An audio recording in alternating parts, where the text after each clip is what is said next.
ವಿಜಯ ನ್ಯೂಸ್ಗೆ ಸ್ವಾಗತ. ಚಿಂತಾಮಣಿ ವಿಭಾಗದಲ್ಲಿ ಜನವರಿ 17ರಂದು ವಿದ್ಯುತ್ ವ್ಯತ್ಯಯ. ಟಿಎಲ್ ಅಂಡ್ ಎಸ್ಎಸ್ ವಿಭಾಗ, ಕರ್ನಾಟಕ ವಿದ್ಯುತ್ ಪ್ರಸರಣ ನಿಗಮ. ಚಿಂತಾಮಣಿಯಲ್ಲಿರುವ 220 ಕೆವಿ ಸ್ವೀಕರಣಾ ಕೇಂದ್ರ, ಚಿಂತಾಮಣಿ ಮತ್ತು ಸದರಿ ಸ್ವೀಕರಣಾ ಕೇಂದ್ರದಿಂದ ಸರಬರಾಜು ಆಗುವ ಎಲ್ಲ 66/11 ಕೆವಿ ವಿದ್ಯುತ್ ಉಪಕೇಂದ್ರಗಳನ್ನು ಹಾಗೂ ಬೆಂಗಳೂರು ವಿದ್ಯುತ್ ಕಂಪನಿ ಚಿಂತಾಮಣಿ ವಿಭಾಗ ವ್ಯಾಪ್ತಿಯ ವಿದ್ಯುತ್ ಉಪಕೇಂದ್ರಗಳನ್ನು ಜನವರಿ 17ರಂದು ಬುಧವಾರ ತ್ರೈಮಾಸಿಕ ನಿರ್ವಹಣೆ ಹಮ್ಮಿಕೊಂಡಿದ್ದಾರೆ.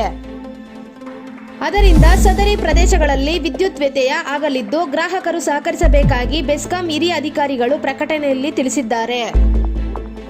ಎಲ್ಲೆಲ್ಲಿ ವಿದ್ಯುತ್ ವ್ಯತ್ಯಯ ಆಗಲಿದೆ?